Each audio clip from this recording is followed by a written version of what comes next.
peserta yang ada di room Zoom kita pada malam hari ini.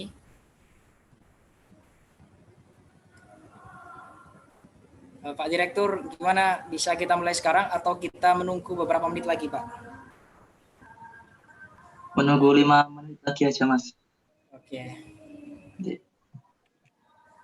Sambil menunggu, saya ucapkan selamat datang kepada Al-Mukarram Syekh Anas Roli Mukhlisin. Aduh, syukran katsir. Ya ampun, Mas Direktur masih muda banget.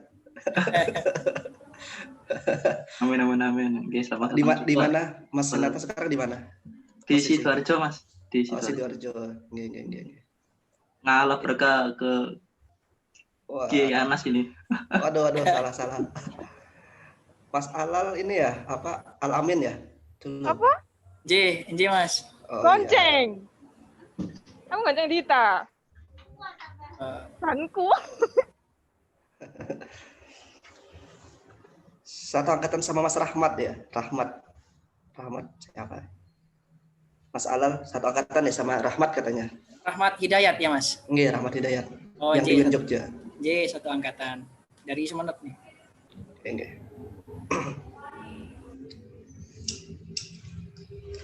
Mas Senata itu ada beasiswa ke Qatar itu. S2. Siap, Mas. Mohon doanya. Masih mencoba menjajaki dulu yang mana yang klub. Ya, siap. Ini keberangkatan jadi tahun depan ini, Mas? Depan. Soalnya kuliah kita itu mulainya per September. Hanya September karena nggak bisa September tahun ini, ya September tahun depan. Mungkin lancar, Mas. Amin. Kalau didoakan Yai Senata, insya Allah.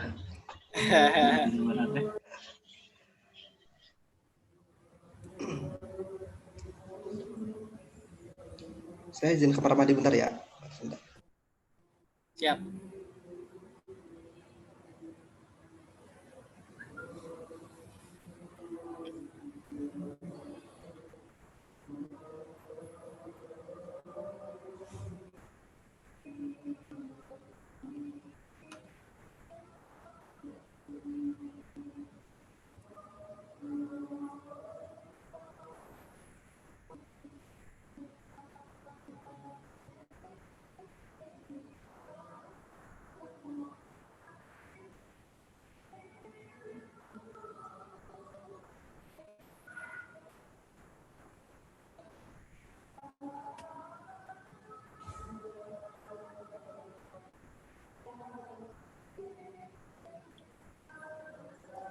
Ini teman-teman sudah 10 orang yang hadir. Monggo yang sudah hadir di room Zoom bisa di-share ke teman-teman di grup jenengan semuanya agar yang hadir juga bisa lebih banyak, yang mendapatkan kebermanfaatan juga semakin banyak.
Gimana Pak Direktur?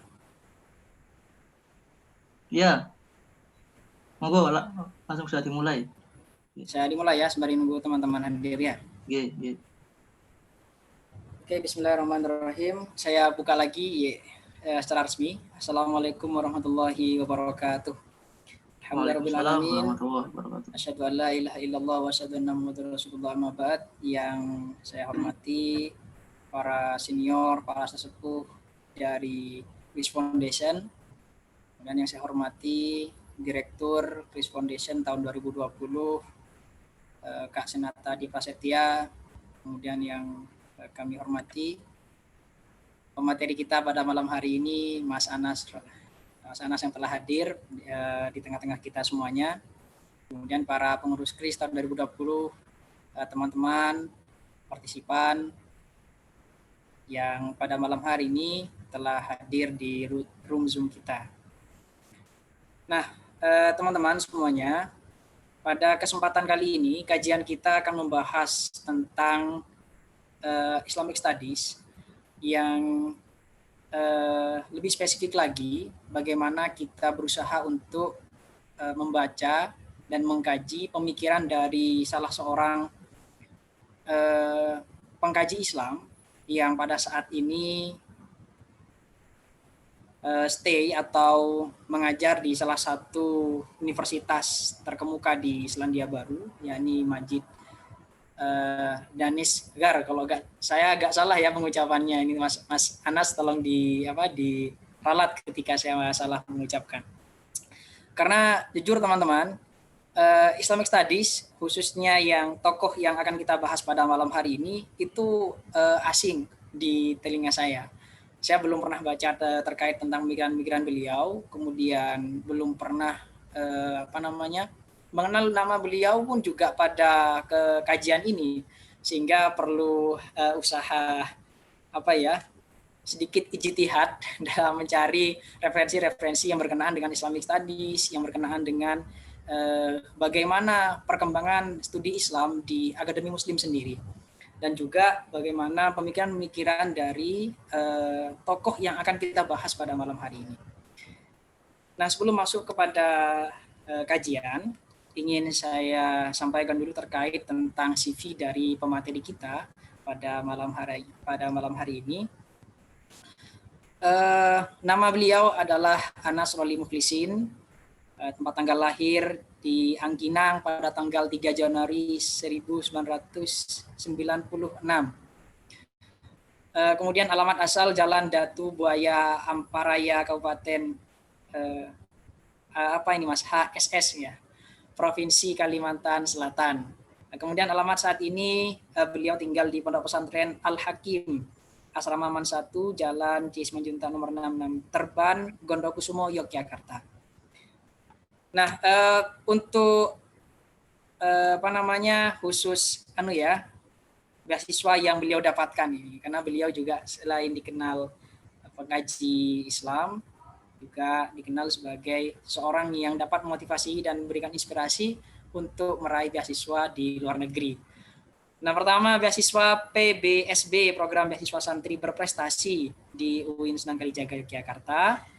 Kemudian ada LPDP, yakni Lembaga Pengelola Dana Pendidikan Luar Negeri di University of Toronto, Kanada. Nah, jika yang pertama dari Kementerian Agama, dan untuk yang LPDP dari Kementerian Keuangan RI pada tahun 2020.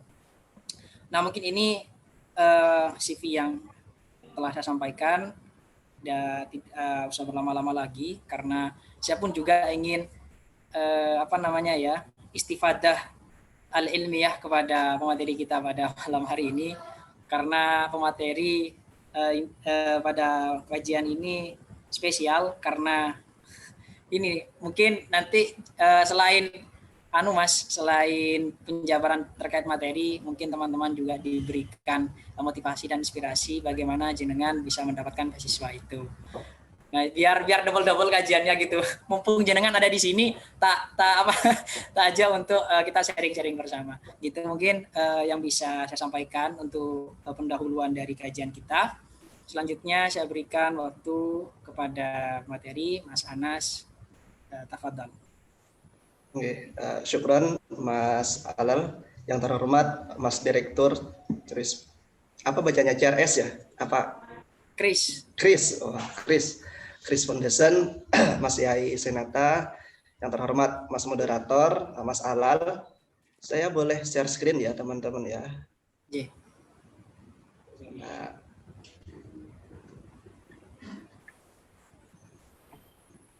Oke, kelihatan ya teman-teman ya. Sampun. Oke, terima kasih atas kesempatan yang diberikan dari teman-teman Chris. Kita akan membahas di sini, ini buku baru sebenarnya. Dia buku baru terbit antara tahun 2019-2020 yang lalu. Tapi 2020 yang lalu itu yang baru mulai viral buku ini. Judul pembahasan kita pada malam hari ini adalah Studi Islam di Akademi Muslim. Apa yang dimaksud dengan Akademi Muslim di sini adalah perguruan tinggi ya. Jadi tidak termasuk nanti pesantren, madrasah atau seterusnya, tapi akademi di sini fokus ke perguruan tinggi. Dan studi Islam ini sebenarnya dia lebih, kalau judul bukunya adalah studi Quran, tapi nanti berkaitan erat dengan studi Islam secara umum. Pertanyaannya adalah apakah studi kita di perguruan tinggi itu akademik atau apologetik? Kalau akademik ya teman-teman sudah tahu.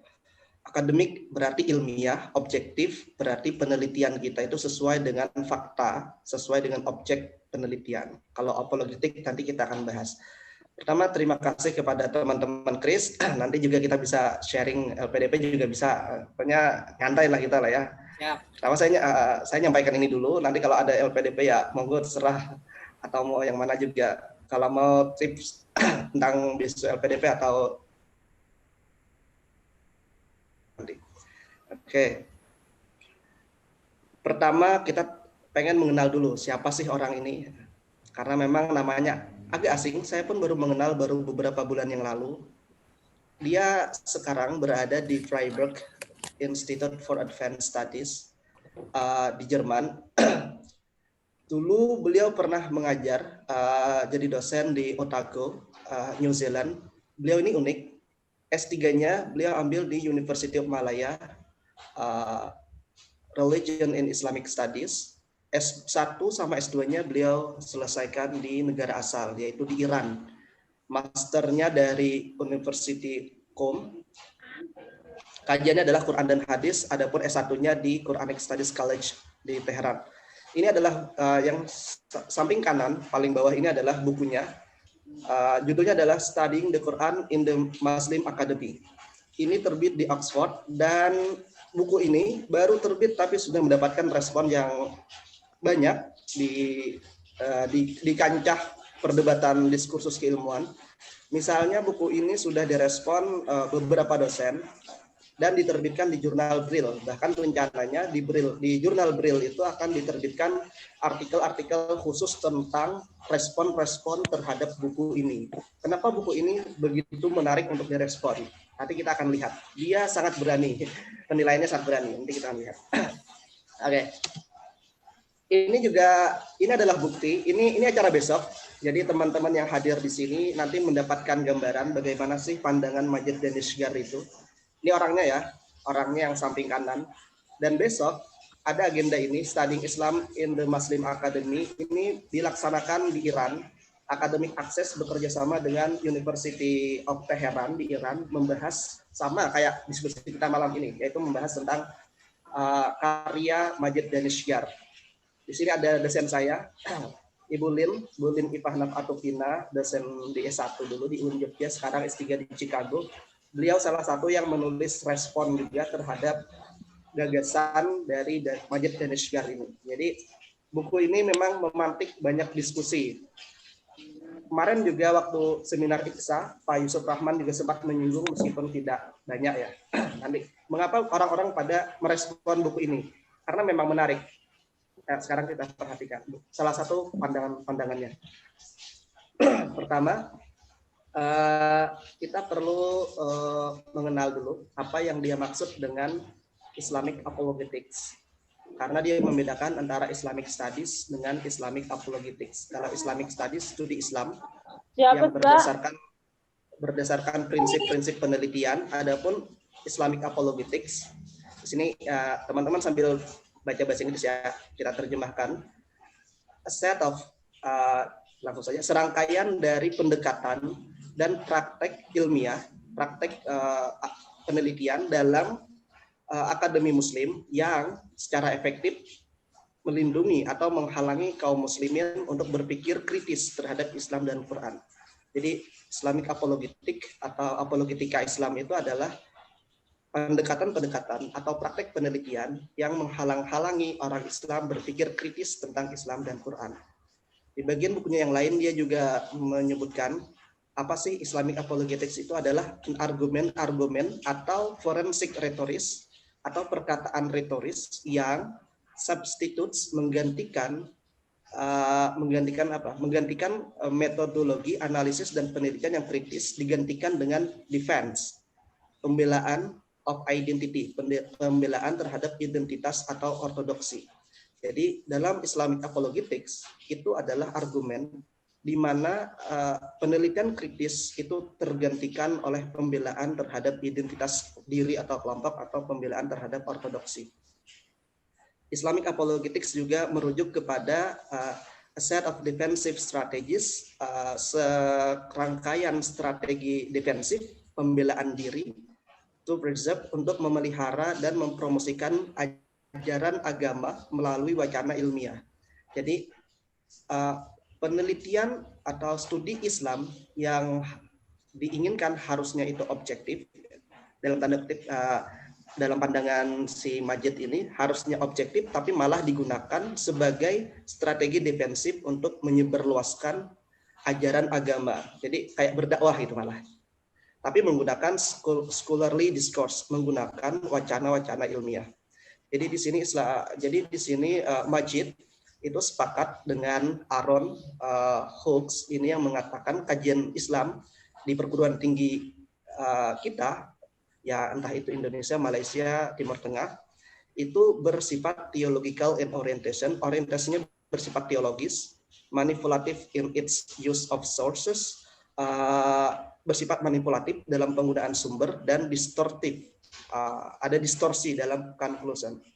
Oh ya, saya perlu menyampaikan juga bahwasanya Majid ini orang Iran, dia S1 sampai S2 di Iran, S3-nya di Malaysia, dia adalah seorang Muslim, dan dia menulis buku ini sebagai self-criticism, ya, autokritik terhadap studi Islam di lingkungan Muslim, sebagaimana pengalaman dia belajar di Iran dan belajar di Malaysia. Nah, selanjutnya teman-teman, mengkaji Islam di sini maksud dalam bukunya itu merujuk kepada para pengkaji Quran, hadis, fikih atau yang berkenaan dengan agama. Dan dia tidak membahas tentang antropologi atau sosiologi dalam agama, tapi hal-hal yang berkenaan dengan teks dan hal-hal yang berkenaan dengan agama ortodoks. Gitu ya. Jadi kata beliau, orang-orang Muslim ketika meneliti itu terbagi menjadi 3. Yang pertama apologetik. Apologetik itu adalah ketika works are produced in order to preserve Islamic identities and promote Islamic values throughout society. Jadi apologetik itu, para peneliti yang apologetik itu adalah orang-orang yang menghasilkan karya, tapi tujuannya adalah memelihara identitas keislaman dan mempromosikan nilai-nilai Islam kepada society. Jadi agak mirip berdakwah gitu ya. Kalau dakwah itu kan dalam kajian kita, dakwah itu berbeda dengan studi. Kan? Kalau dakwah itu menyebarkan pandangan seseorang, mengajak orang lain untuk berpikir yang sama dengan orang yang menyebarkan. Tapi kalau studi kan menyampaikan fakta apa adanya. Itu yang disebut dengan apologetik. Yang kedua para pengkaji yang netral. Netral ini juga dia kritik karena do not deal with controversial matters. Karena para peneliti yang netral ini tidak menyentuh hal-hal yang kontroversi, tapi malahan mereka itu kajian-kajiannya hanya mirip dengan laporan-laporan akademik atau ensiklopedis. Jadi hanya bersifat laporan, bukan sesuatu yang penelitian secara kritis. Oh, di sini lagi hujan, mohon maaf Mas Alal ya. Semoga suara saya enggak terganggu. Nanti kalau putus-putus bilang. Siap. Soalnya hujan. Oke, itu yang kedua. Yang ketiga, pengkaji Muslim ini lagi-lagi dalam pandangan dia dan autokritik sebenarnya itu bersifat kritikal, tapi kritikal di sini maksudnya adalah bersifat polemik. Baik itu yang pertama intra-Islamic polemics, polemik terhadap intra-Islam, maksudnya antar kelompok Islam. Contoh yang beliau berikan adalah ketika orang-orang Sunni mengkaji Quran atau mengkaji Islam itu akan mengabaikan sumber-sumber dari kelompok Syiah. Begitu juga kelompok Syiah ketika menulis tentang Islam akan mengabaikan sumber-sumber atau literatur kesarjanaan yang berkembang dalam Sunni. Ini yang disebut dengan intra-Islamic polemics. Jadi kita menutup diri dari kelompok yang lain, bahkan sesama agama. Yang kedua, criticism of Western studies.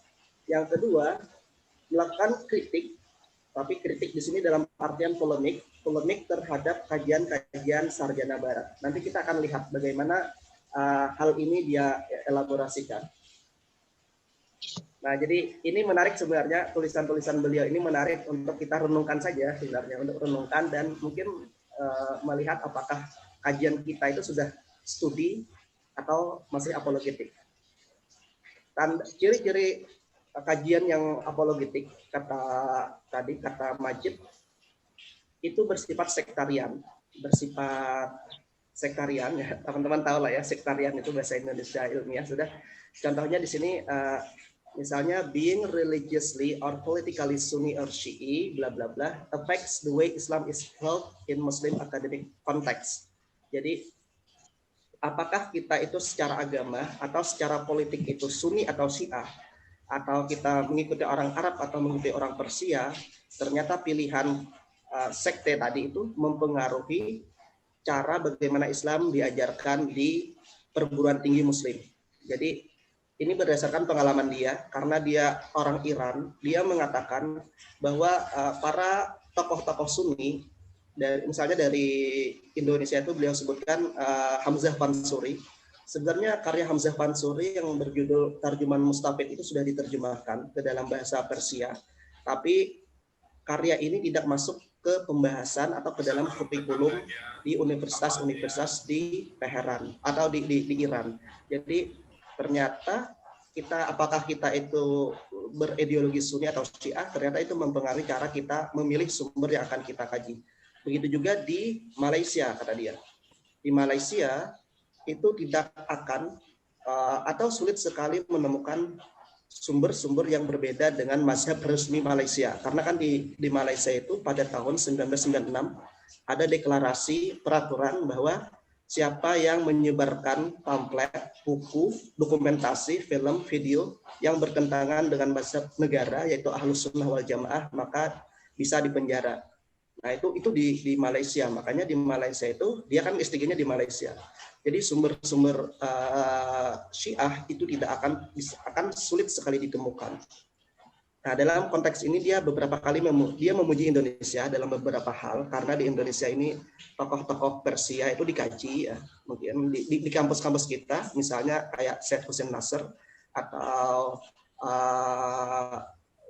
Abdul Karim Soros atau Hasan Tabatabai, itu kan banyak sekali sudah orang-orang Indonesia yang mengkajinya. Jadi di Indonesia meskipun kita Sunni tapi kita juga mempelajari karya-karya Syiah.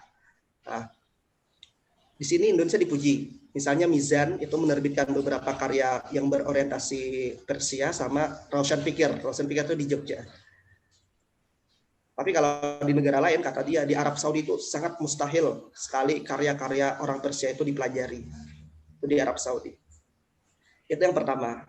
Sektarian yang kedua adalah ketika Westerners, orang-orang sarjana barat itu dipandang sebagai perusak ajaran Islam. Jadi masih ada sejenis trauma bahwa dulu memang orang-orang barat itu menjajah secara politik, tapi trauma itu masih sampai sekarang masih ada dan bahkan mempengaruhi bagaimana kita mengkaji Islam. Yang kedua adalah selektif.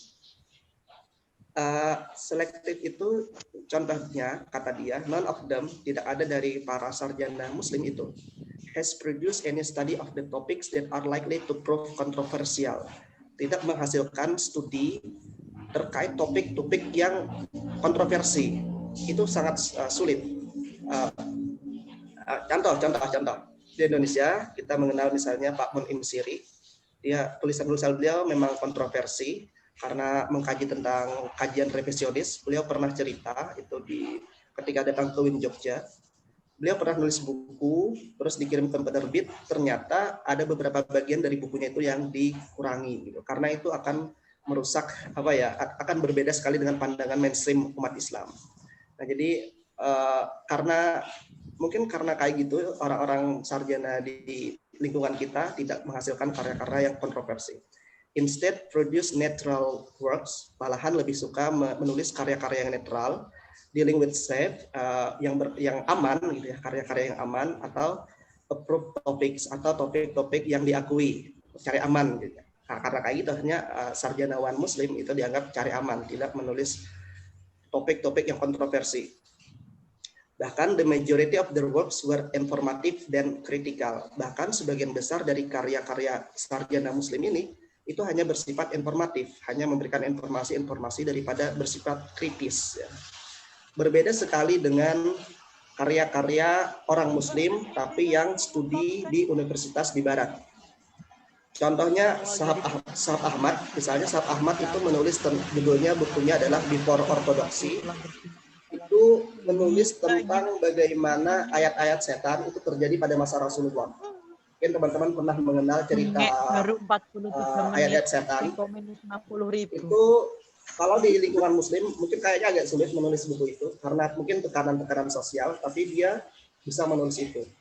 Atau contoh lain yang tadi malam disampaikan Pak Sahiron di Iksa itu, Abdul Qadir Tayyub itu menulis bagaimana At-Tabari ketika menulis tafsir, menafsirkan kata fitnah itu ternyata sedang membela kerajaan dalam tanda kutip dari orang-orang yang ingin merusak, gitu, yaitu yang orang-orang yang ingin membangkang dari kerajaan itu orang-orang yang dari kelompok Syiah. Jadi mengapa akhirnya Tabari menafsirkan kata fitnah itu merujuk ke kelompok-kelompok yang membangkang. Nah, jadi di sana orang-orang Muslim yang belajar di sana katanya itu mereka bersifat kritis. Jadi kayak melihat tafsir At-Tabari, mereka tidak hanya informatif tapi bersikap kritis. Yang ketiga, salah satu ciri apologetik adalah ini self-sufficiency. Kita merasa cukup diri. Apa itu maksudnya? Ini ada contoh ya. Students never study non-Islamic languages and cultures such as Greek, Hebrew, Syriac, and Aramaic. Jadi sarjana di lingkungan Islam itu memiliki sifat self-sufficiency, merasa cukup dengan diri sendiri, merasa cukup dengan literatur dan kebudayaan sendiri. Mereka, studentsnya tidak pernah mempelajari bahasa-bahasa non-Islam, atau budaya-budaya selain Islam. Misalnya mereka tidak mempelajari bahasa Yunani, Hebrew, Ibrani, Syriac, dan Aramaik. Berbeda sekali misalnya dengan kampus-kampus di luar, ya, di Barat misalnya. Karena bahasa-bahasa, entah itu bahasa Islam atau bahasa selain Islam itu dipelajari. Nah, itu merasa kita self-sufficiency. Lagi-lagi ini kritik Majid ini memang pedes ya sebenarnya ya. Tapi memang karena pedesnya itulah hasilnya akhirnya banyak yang merespon balik ya. Nah, selain itu, yang penting juga yang terjadi adalah adanya censorship. Sensor. Jadi yang kayak tadi saya ceritakan tadi, bukunya Pak Mun'im Siri itu kan kena sensor. Maksudnya ada beberapa bagian yang dikurangi karena itu bertolak belakang dengan pandangan mainstream umat Islam di Indonesia. Begitu. Nah, ini juga terjadi. Misalnya beliau cerita ya, Pak Majid ini cerita di Iran ketika bukunya Montgomery Ward itu diterjemahkan. Ternyata sebelum diterjemahkan itu ada beberapa bagian yang dihilangkan. Terus editornya bilang bahwa bagian-bagian yang dihilangkan ini karena tidak sesuai dengan kepercayaan umat Islam, karena itu harus dibuang. Nah, jadi terjadi censorship. Mungkin di Indonesia nggak terlalu parah, saya nggak tahu ya, bisa jadi parah juga. Tapi yang beliau ceritakan tuh di Iran dan di Malaysia. Nah, adapun syarat to be eligible for translation, jadi syarat karya-karya sarjana Barat itu bisa diterjemah, itu ada 3 syarat ya tadi ya. Yang pertama itu supportive and compatible with Islamic teachings. karya tersebut itu bersifat mendukung atau sesuai dengan ajaran-ajaran Islam dan sometimes ajaran-ajaran negara. Buku yang paling banyak diterjemahkan adalah bukunya Edward Said berjudul Orientalis. Itu kan banyak sekali diterjemahkan ke dalam banyak bahasa karena memang itu suportif terhadap Islamic teachings. Tapi karya-karya yang mengkritik karya Edward Said itu jarang sekali kita dengar. Ya, itu contohnya. Padahal banyak yang mengkritik ya, termasuk Majid Danishgar ini mengkritik karya Edward Said karena melakukan over generalization ya, melakukan generalisasi secara umum bahwa karya sarjana Barat itu memiliki semangat penjajahan itu, dan dia juga mengkritik sebenarnya Edward Said ini bukan orang yang kompeten untuk ngomong hal itu karena Edward Said ini dia kajiannya adalah comparative literature ya. Dia adalah orang yang perbandingan sastra jurusannya, profesornya di bidang sana. Tapi kenapa dia menulis tentang Islam? Padahal dia bukan orang yang di training mendapat pelatihan di studi Islam. Itu salah satu kritik dari Majid Danishgar, dan kritik ini juga sudah disampaikan sebenarnya oleh Wildin Halak. Yang kedua, yang biasanya diterjemahkan itu adalah neutral essays or reports that do not address controversial issues. Yaitu karya-karya yang netral, yang tidak bersentuhan dengan isu-isu kontroversial. Kita tidak menemukan misalnya terjemahan tadi, Before Orthodoxy misalnya. Before Orthodoxy karya Syahab Ahmad, atau kalau dalam bukunya siapa ini, Majid ini, yang nggak diterjemahkan itu misalnya adalah buku The Death of the Prophet, meninggalnya Nabi, itu nggak diterjemahkan ke bahasa-bahasa negara Muslim katanya. Jadi kita bersifat selektif dalam menerjemahkan.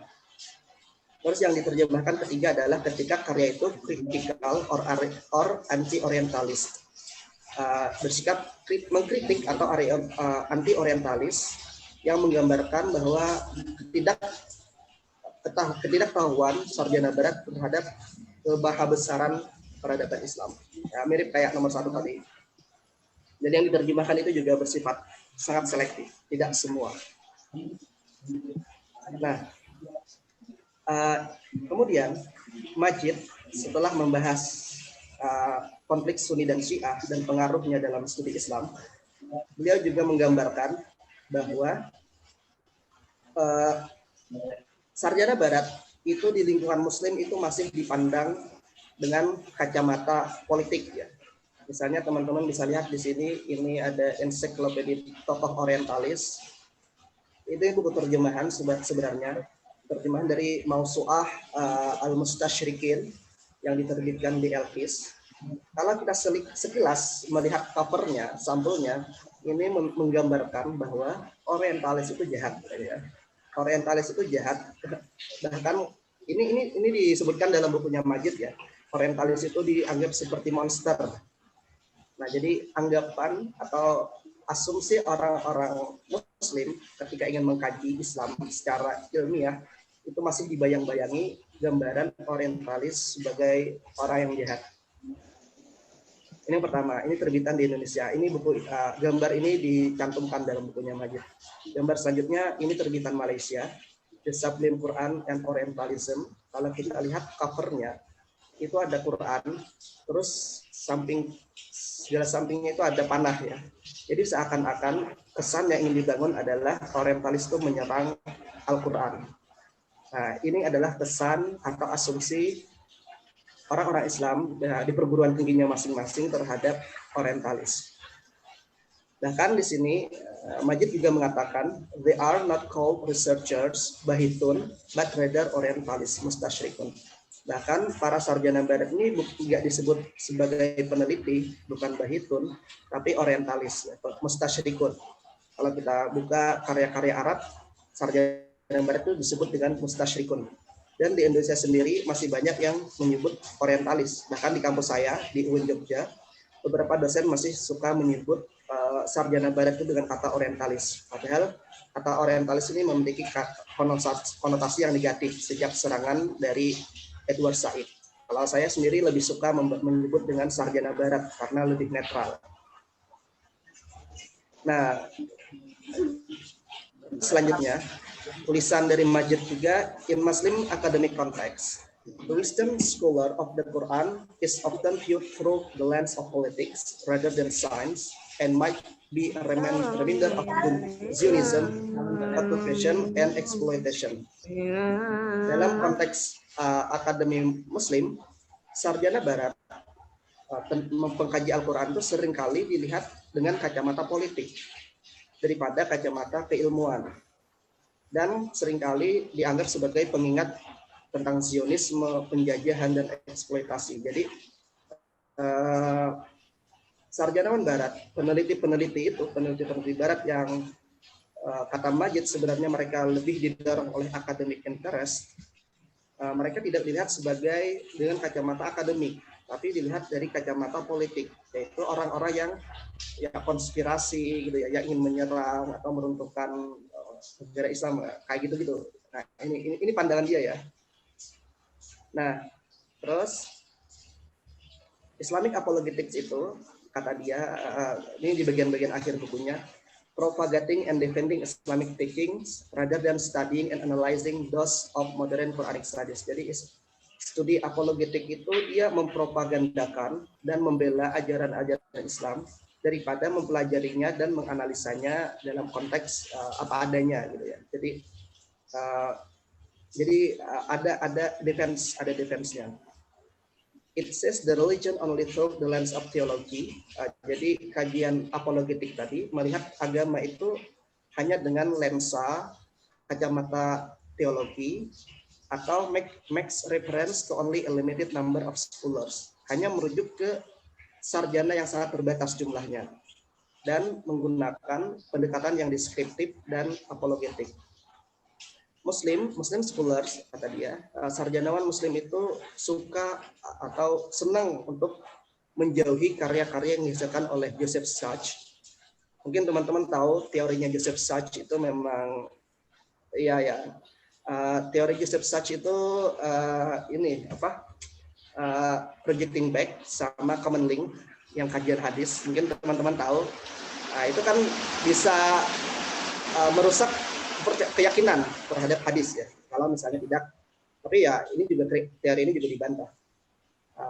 Jadi sarjana Muslim lebih senang untuk menghindari karya-karya kayak Sachs, Krohn, Ripin, and others, dan lebih suka merujuk ke writers yang sebenarnya mereka bukan Quranic scholars, bukan sarjanawan Quran, dan juga tidak memiliki kualifikasi untuk menulis tentang subjek Quran. Seperti di sini ada Einstein, Buchel, Moore, Said. Said ini adalah Edward Said. Jadi kata dia Edward Said itu sebenarnya nggak qualified untuk menulis tentang studi Islam. Buchel ini juga orang yang karya-karyanya banyak diterjemahkan, termasuk di Indonesia. Saya pernah baca. Namanya adalah Michael Buchel.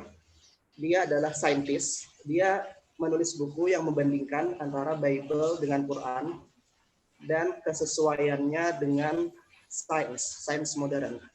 Buchel punya kesimpulan bahwa Al-Quran itu lebih banyak kesamaannya dengan sains. Maksudnya fakta-fakta dalam Al-Quran itu sesuai dengan sains modern, beda dengan Injil. Nah, buku-buku Buchel karena dianggap mendukung ortodoksi Islam, kata Majid, ini cepat sekali diterjemahkan. Bahkan di Indonesia ini sudah diterjemahkan. Bahkan karena karya Buchel inilah para dosen di ITB itu menulis tafsir Salman. Saya pernah meneliti tentang tafsir Salman itu. Memang karya Buchel itu disebutkan sebagai salah satu inspirasi. Jadi sebenarnya Buchel ini bukan orang yang kompeten untuk bicara tentang Quranic scholars karena dia adalah saintis. Ini kata Majid. Tapi kita lebih suka memilih orang-orang ini untuk kita rujuk. Nah, ini pandangan dia ya. Nah, ini kesimpulan akhir dia. Sebenarnya ini dia sampaikan di awal. Jadi dia itu, kata dia, studi kita itu adalah Islamic apologetics, tidak Islamic studies. Jadi studi orang-orang Muslim di perguruan tingginya itu adalah bersifat apologetics tadi, defensif, membela, selektif, bukan Islamic studies, bukan studi Islam yang ilmiah.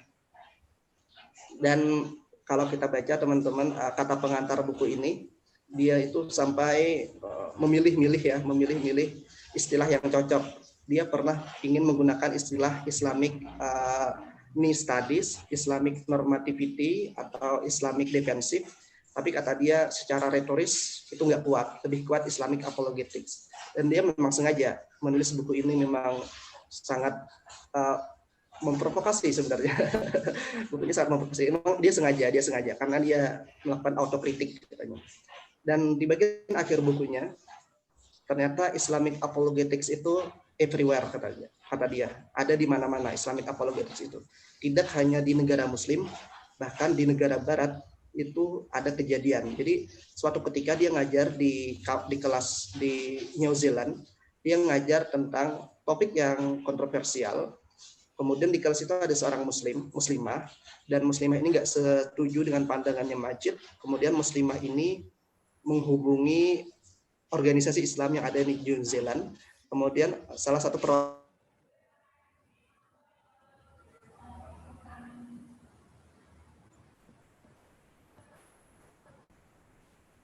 di barat itu sendiri ketika ada muslimnya, itu juga terkadang masih bersifat apologetics. Jadi tidak mengherankan misalnya ada teman-teman misalnya yang belajar di barat tapi ketika pulang itu masih Islamic Apologetics. Tidak mengherankan karena juga di sana kata dia Islamic Apologetics itu juga masih ada. Nah, terus bagaimana respon ini respon sebagian sarjana. Saya mengutip dari dosen saya Bu Lin. Jadi salah satu kritik dari Bu Lin terhadap pandangan Majid tadi, dia melakukan over generalization. Dia melakukan generalisasi yang sangat berlebihan sehingga obscuring its plural nature worldwide, sehingga menghilangkan sifat pluralitas yang ada dalam akademi muslim. Jadi berdasarkan pengalaman Bu Lin, di UIN Jogja itu ya nggak semuanya bersifat apologetik, tapi juga sifat kritis. Dan kalau kita misalnya pakai, memang sepertinya Majid ini dia hanya mengambil sampel-sampel yang dia temui, misalnya di Iran itu bagaimana, terus di Malaysia itu bagaimana, di Arab Saudi itu bagaimana, kemudian dia menghasilkan pandangannya bahwa itu adalah Islamic Apologetics, bukan Islamic Studies. Tapi kalau kita lihat kasus per kasus, di Indonesia itu kita masih bisa menemukan, ya meskipun masih mungkin kurang ya, kita masih menemukan karya-karya yang bersifat kritis. Bahkan tadi censorship itu tidak terjadi separah di Malaysia, karena di Malaysia tadi kan apapun buku yang bertentangan dengan Ahlus Sunnah itu pasti dilarang. Tapi kalau di Indonesia buku apa saja kita bisa menemukan. Bahkan buku Farak Faudah yang judulnya Al-Haqiqah Al-Ghaibah itu, kebenaran yang hilang, itu diterjemahkan di Indonesia. Memang bukunya kontroversi, tapi itu bisa diterjemahkan. Berarti itu tidak terjadi secara masif seperti negara-negara lain. Jadi karena itulah kata Bu Lin, Majid ini melakukan generalisasi yang berlebihan. Tapi meskipun berlebihan ya kita perlu merenungkan juga. Terus ada juga yang merespon karya ini, yaitu Sarah, orang India. Dia juga menunjukkan complex nature of Islam, jadi kompleksitas kajian Islam di India. Jadi dia tidak bisa digeneralisasi. Mungkin ada yang apologetics tapi tidak semuanya. Terus ini juga kemarin sempat disinggung oleh Pak Yusuf Rahman. Pak Yusuf Rahman ini adalah dosen dari UIN Jakarta. Dalam seminar di IKSA itu beliau juga mengutip pendapatnya Majid ini. Dan di Indonesia, kata beliau, graduates orientation apakah bersifat akademik atau misioneri, apakah orientasi sarjana S1 atau S2 atau S3 di perguruan tinggi itu apakah bersifat akademik atau misioneri. Misioneri artinya pendakwah. Apakah itu tergantung kepada personal influence, bergantung kepada pengaruh dari personal dari dosen. Dia menyebutkan ada satu case kampus di, nanti teman-teman bisa lihat sendiri, ada satu kampus A misalnya, dia itu lebih ke misioneri, lebih ke mendakwah. Jadi IAT-nya di sana, di kampus itu diarahkan untuk menjadi pendakwah. Padahal dosennya ini juga memang lulusan luar negeri barat, tapi memang dia mengarahkan ke misioneri. Nah, jadi memang tergantung dosen. Kalau di konteks Indonesia, ada dosen lain kata Pak Yusuf Rahman yang dia itu mengarahkan ke kajian akademik. Jadi di Indonesia ini kajiannya tidak bisa digeneralisir karena nanti tergantung oleh individu-individu dosen yang mengajar di kampus. Nah, jadi itu adalah kritik-kritik pedas sebenarnya dari Majid dan Asgar yang perlu kita tahu sejak saat ini sehingga kita bisa merenungkan, apalagi teman-teman yang di KRIS ini adalah calon-calon akademisi, calon-calon peneliti, kita harus melihat ini. Nah, besok ada acara ini, silahkan teman-teman bisa bergabung ke acara ini juga besok. Terima kasih Mas Alal, itu tadi pemantik saja. Saya kembalikan ke Mas Moderator. Terima kasih. Wassalamualaikum warahmatullahi wabarakatuh.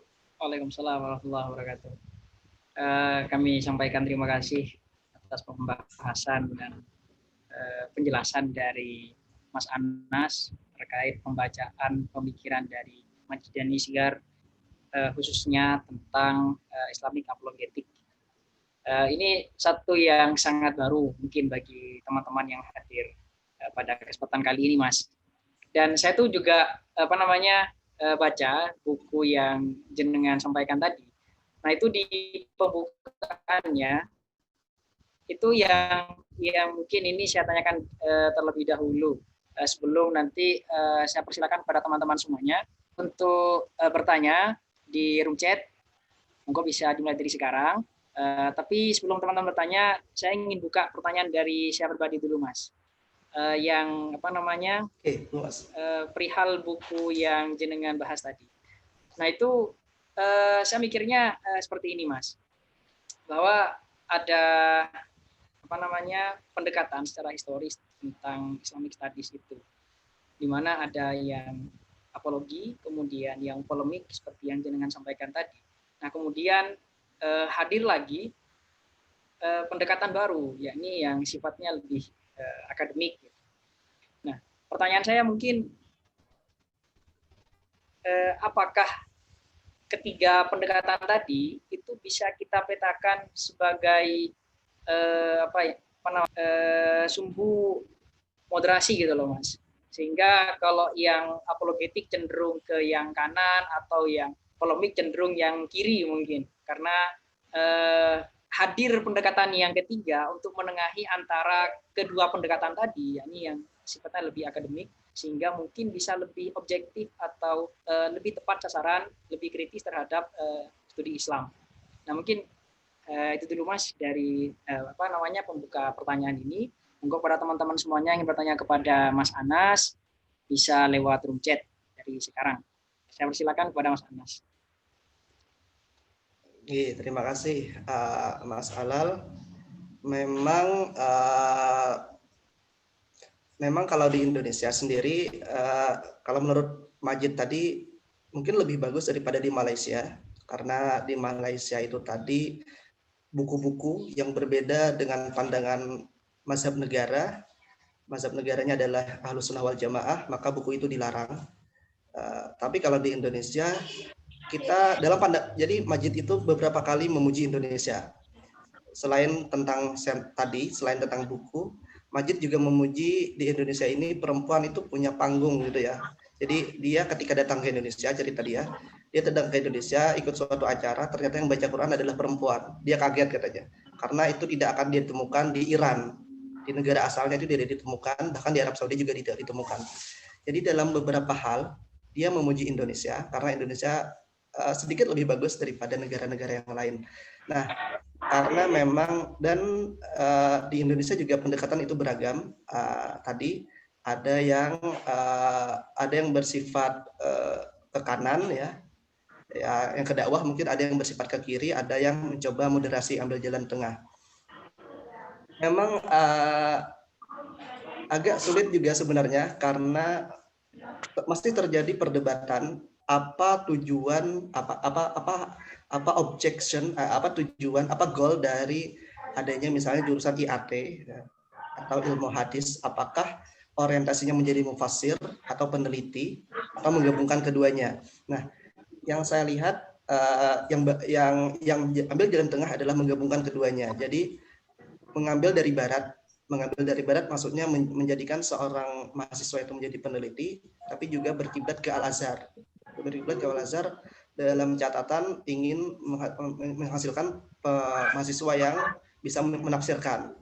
Nah itu Pak Sahiran juga seperti itu. Pak Sahiran dalam pandangan saya mencoba ke arah situ.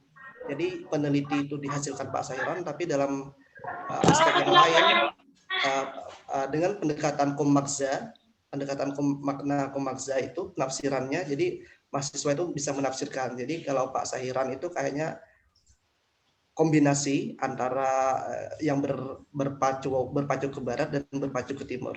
Dan itu juga banyak ya di beberapa kampus yang coba untuk mengawinkan.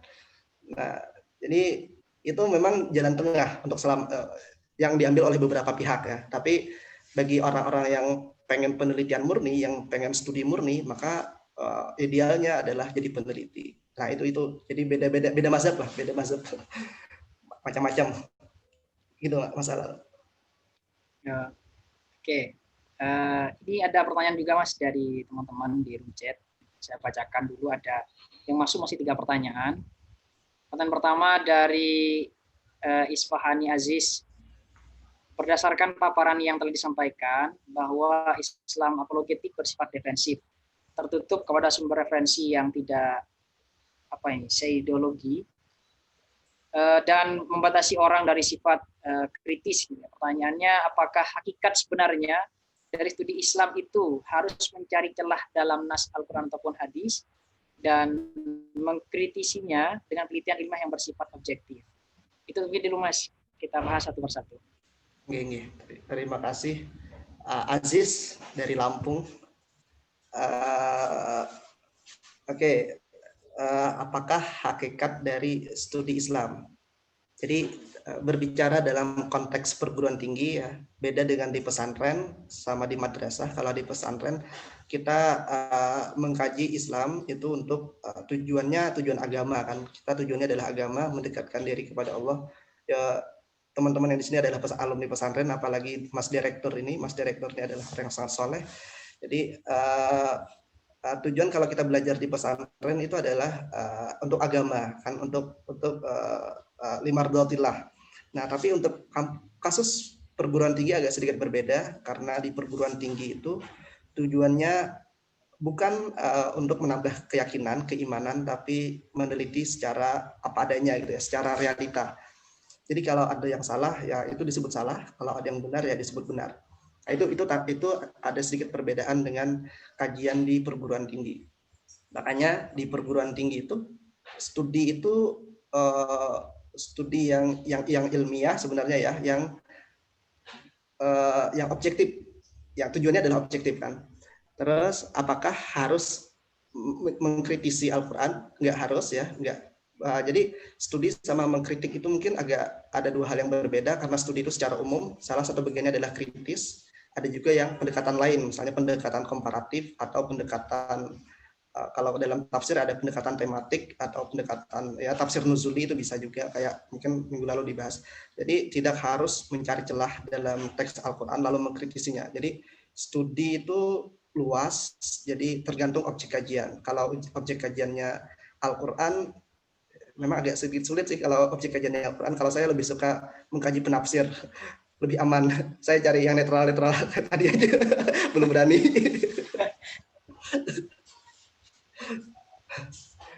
Gitu.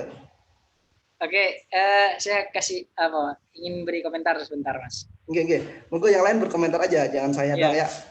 Nah ini tadi yang jenengan sampaikan terakhir itu ya, bahwa masih belum berani untuk mengkaji Al-Quran tanpa lewat mufasir gitu ya. Nah, pernah ada yang mengatakan seperti ini kepada saya. Salah satu salah satu guru gitu. Itu melarang beberapa teman-teman itu untuk mengkaji Al-Quran seolah-olah dia merupakan seorang mufasir gitu ya. Yang kiblatnya kemudian mungkin di Al-Azhar. Dan itu yang membuat beberapa kawan-kawan di sekitar kita, di lingkungan akademis kita itu yang merasa terbatasi oleh larangan itu karena khawatir belum masuk ke dalam klasifikasi dari seorang mufasir yang disebutkan di ulumul Quran kita itu. Nah, sehingga mau disebut mufasir ya tidak, disebut peneliti juga tidak. Karena disebut mufasir tidak masuk kualifikasi, ya klasifikasinya. Kemudian disebut peneliti juga tidak karena basic ilmiahnya kurang. Nah, itu yang menjadi kegelisahan teman-teman selama ini di lingkungan, khususnya lingkungan saya sendiri. Itu komentar saya, Mas. Berikutnya pertanyaan dari Mas Jaka Gianovan. Bagaimana dampak kritik dari Majid dan Isgar mengenai kajian yang apologetik bagi konteks Indonesia, khususnya di perguruan tinggi Islam? Oke, mungkin Mas Direktur nanti bisa menambahkan, Mas Alal dan teman-teman yang lain bisa diskusi. Dampaknya saya belum melihat karena bukunya baru terbit, baru mungkin Februari yang lalu ya terbit ya. Jadi untuk dampaknya saya belum melihat secara jelas, tapi kalau secara teoritis buku ini sudah dalam tanda kutip menggemparkan banyak orang. Bahkan di Braille itu menyediakan edisi khusus untuk merespon buku ini. Jadi di Braille itu sudah ada terbit beberapa jurnal yang merespon kritik dari Majid ini. Jadi memang dia sifatnya lebih ke teoritis ya untuk membangkitkan pikiran kita. Jadi kalau dampak secara praktis saya belum melihat, tapi kritik dari Majid ini bisa menjadi renungan bersama untuk menjelaskan posisi studi Islam di Indonesia. Apakah studi Islam kita itu murni hanya menghasilkan peneliti atau pengen menggabungkan antara peneliti sekaligus pelaku. Kalau di Jogja sendiri, di Jogja itu dosen-dosennya pun berbeda pandangan. Dosen-dosen saya di IAT itu yang pengen kita mahasiswa itu menjadi peneliti sekaligus penafsir itu banyak. Pak Sahiron termasuk salah satunya, Pak Sahiron ketua IAT itu. Beliau kan pengen kita peneliti, tapi sekaligus kita bisa menafsirkan. Makanya buku beliau yang terbaru itu Makna Pemaksa merespon problematika sosial dengan tafsir Al-Quran dan hadis. Jadi Pak Sahiron mencoba menghadirkan metode penafsiran Al-Quran yang disebut dengan makna pemaksa.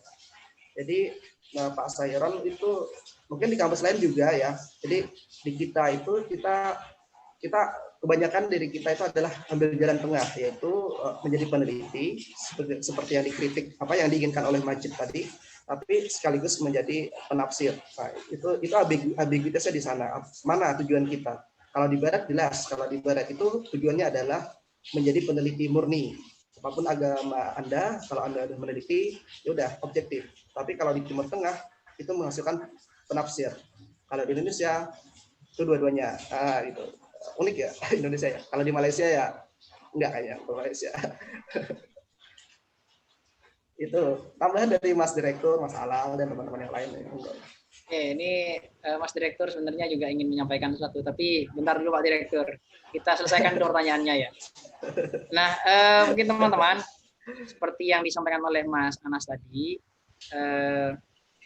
boleh bertanya terkait tentang topik kita, dan juga boleh juga teman-teman bertanya terkait tentang beasiswa ya kepada Mas Anas. Mas Anas ada di sini gitu. Jadi nggak harus pertanyaan terkait tema kajian kita. Jadi monggo yang apa yang ingin didiskusikan dengan beliau bisa di room chat, segera ketik ya. Ini pertanyaan berikutnya, pertanyaan ketiga Mas. Bagaimana kehadiran pendekatan Islam apologetik di Indonesia? Mengingat Indonesia sendiri sudah diramaikan dengan kehadiran Islam liberal, Islam tradisional, dan pendekatan ini bakal sering digunakan kalangan Islam liberal dalam mengkaji keislaman atau Al-Quranan di Indonesia. Sekaligus sudah diwacana dengan teman berantemnya dengan lawan-lawan pemikirannya gitu ya, yang Islam tradisional gitu. Bagaimana Mas melihat ini? Ya, nanti Alif bertanya secara langsung, boleh. Alif itu harus ngomong. Alif, itu Wahib Institute juga harus ngomong itu. Jadi monggo teman-teman. Enggak, yang ini dijawab dulu Mas, yang barusan. Islam liberal dan Islam tradisional. nama Islam liberal itu menjadi jelek sejak Gus Ulil mendirikan jaringan Islam liberal. Padahal kata liberal sebenarnya artinya adalah ini ya, apa sih liberal, apa istilahnya liberal? Lupa saya. Liberation itu apa? Liberation bahasa Indonesianya. Pembebasan. Nah, sebenarnya kan pembebasan. Kata kuncinya sebenarnya liberal itu pembebasan, tapi agak sedikit negatif di Indonesia. Mungkin karena ada kasus CIL dan ada fatwa hukuman mati bagi Gus Ulil saat itu. Meskipun sekarang Gus Ulil udah pindah ke ngaji Ihya. Tapi untuk ranah teoritis, saya ikut ini aja, Ibnu Rushd. Jadi dalam pandangan Ibnu Rushd itu tidak ada konsensus tidak ada ijma dalam bidang teoritis. Beda dengan bidang amaliyah. Kalau dalam bidang amaliyah ada ijma terjadinya wajibnya misalnya puasa, sholat dan lain seterusnya, itu dalam hal amaliyah itu ijma terjadi. Tapi dalam hal teoritis, keilmuan, itu ijma tidak akan terjadi karena orang-orang punya background pendidikan yang beda-beda. Dan memang ranah teoritis itu memang harus beradu sebenarnya, memang harus kontestasi. Kalau tidak kontestasi, dia akan sedikit meredup nanti. Makanya di zaman Islam maju, zaman abad pertengahan itu kan banyak sekali aliran-aliran. Bahkan ilmu kalam itu muncul karena perdebatan antar kelompok Sunni, Syiah, Khawarij, Mu'tazilah. Jadi perbedaan-perbedaan itulah yang membuat diskusi itu lebih bagus. Jadi kalau monoton satu tunggal itu malah nanti cenderung stagnan. Jadi kalau secara teoritis kajian apologetik bisa dipakai siapa aja, entah yang mengaku Islam liberal atau Islam tradisional. Saya ikut Ibnu Rushd bahwa tidak akan terjadi ijma dalam hal keilmuan teoritis. Nah, itu berantem ya nggak apa-apa, yang penting berantem yang sehat gitu ya. Yang penting berantemnya agak saling mencaci, Mas. Nah, itu salahnya. Oke, kemudian Mas Alif, monggo Mas Alif. Mas Alif komentar, jangan tanya. Sebenarnya saya juga belum baca ya tentang bukunya itu. Cuman tadi nyimak diskusinya kayaknya menarik banget gitu ya. Dan yang saya ingin tahu itu, ini pertanyaan lah Mas ya, nggak apa-apa ya sebenarnya. Ada satu pertanyaan. Jadi standar kontroversinya daripada Majid dan Nesgar itu sebenarnya seperti apa gitu loh. Jadi dia itu kan mengharapkan agar akademisi di kajian Islam khususnya itu bisa menghasilkan karya-karya yang kontroversial gitulah, nggak monoton gitu. Nah, jadi standar kontroversialnya itu dia seperti apa? Sedangkan di Indonesia sendiri saya lihat sebenarnya kajian-kajian kritis itu sudah lumayan banyak, tetapi kalau dikatakan kontroversial sih tidak. Tapi dari pendekatan yang dilakukan itu sudah mulai kritis seperti itu. Jadi semisal kayak mengomentari sisi kebahasaan, itu sangat sudah hampir cukup banyak ya karya-karya yang mengomentari sisi kebahasaan, misalkan kajian teks seperti itu. Dia mengomentari sisi kebahasaan secara kritis sampai mencari usul-usulnya seperti apa, menghasilkan kesimpulan yang berbeda dengan para mufasir atau para ulama terdahulu. Nah, jadi seperti itu.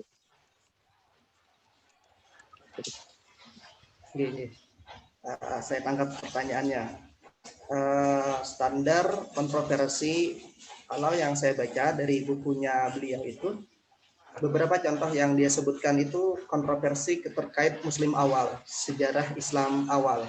Karena sejarah Islam awal itu terkadang tertutupi oleh doktrin keagamaan.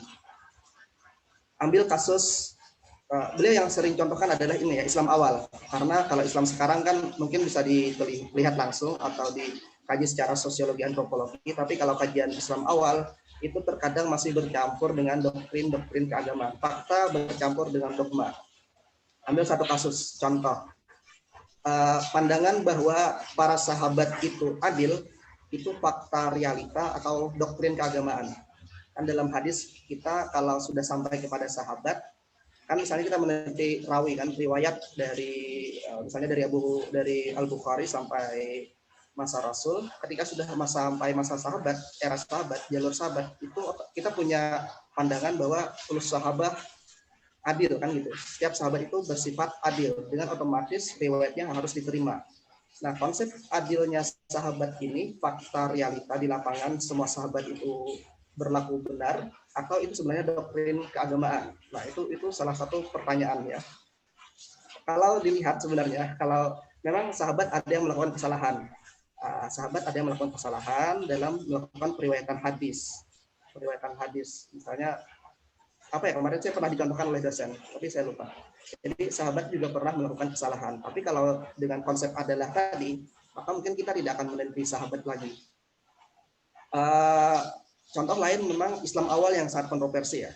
Contoh awal di Tarikh Tabari, di Tarikh karya sejarah Imam Tabari, judulnya Tarikhul Muluk wal Umam, itu ada riwayat, beberapa riwayat bahwasanya Khalifah Utsman setelah dibunuh oleh pemberontak dari Mesir itu tidak bisa dimakamkan selama 3 hari.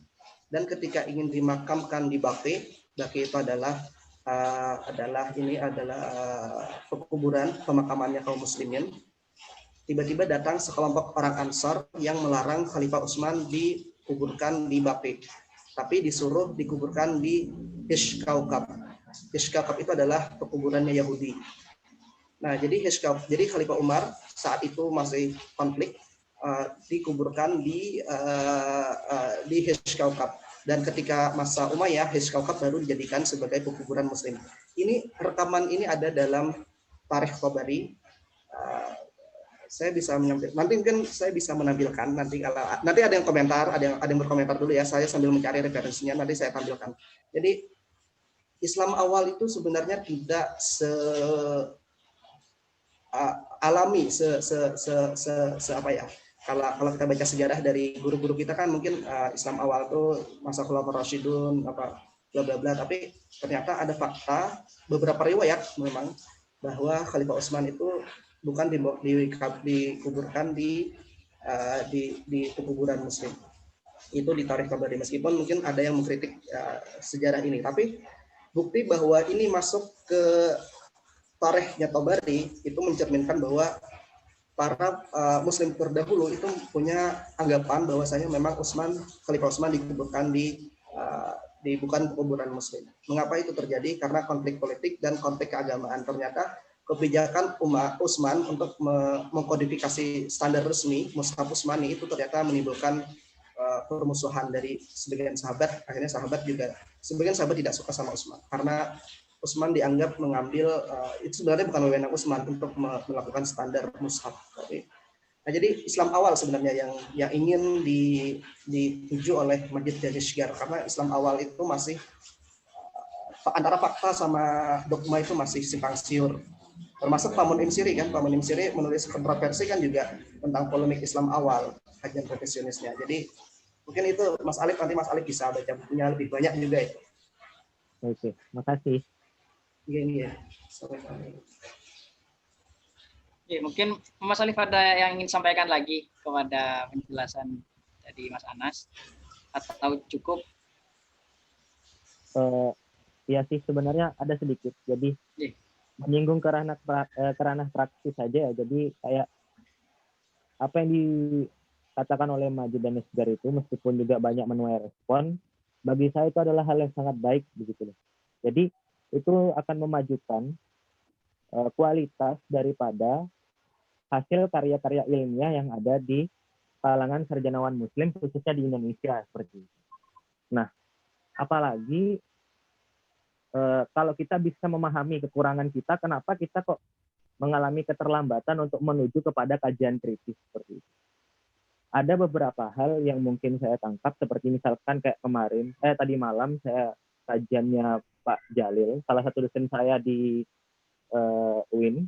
Jadi beliau mengatakan saat mengkaji Amin Al-Khuli itu bilang kalau awal tajdid itu, awal daripada tajdid itu adalah qatul qadimi fahman. Jadi yang paling awal dilakukan untuk membuat sebuah kajian-kajian yang kritis, kajian-kajian pembaharuan itu adalah saat kita sudah menguasai eh, literatur klasik seperti itu. Nah, jadi kalau kita masih terbelenggu setelah kita baca literatur klasik, terus kita masih terbelenggu pada pemahaman-pemahaman klasik, akhirnya kita tidak akan bisa mencapai kajian-kajian kritis. Nah, apalagi yang nggak punya pemahaman tentang kajian-kajian kritis dan tiba-tiba meloncat kepada kajian-kajian yang pembaharuan. Nanti itu akan terjadi lompatan pengetahuan dan nanti akhirnya malah simpang siur dia tuh mau ngapain dan mau ngapain, nggak jelas. Nah, jadi menurut saya kalau istilah-istilah Islam liberal atau Islam apapun itu sebenarnya terjadi karena kesalahan-kesalahan oknum. Nah, sebenarnya Islam liberal itu tidak akan diklaim sebagai sesuatu yang mempunyai konotasi negatif selama orang-orang itu punya pemahaman mengenai Islam klasik yang baik dan kemudian terjun untuk melakukan pembaharuan. Nah, jadi salahnya banyak yang diklaim sebagai liberal itu karena dia misalkan tidak punya kecakapan yang baik terhadap kajian-kajian klasik dan tidak mendapatkan nilai-nilainya yang nantinya itu bisa dikontekstualisasikan, dikembangkan, tapi langsung melakukan kontekstualisasi, langsung melakukan lompatan-lompatan yang menurut saya itu ya menjadi masalah gitu. Nah, itu di sana masalahnya. Jadi apa yang dibawa oleh Majid itu sangat bagus untuk kita introspeksi diri, terutama introspeksinya adalah saat kita ingin melakukan kajian-kajian kritis agar tidak dinilai menyimpang dan juga tidak agar kajian itu tidak sifatnya apologetis dan mampu menjadi kritis. Tentunya kita harus menguasai literatur klasik terlebih dahulu.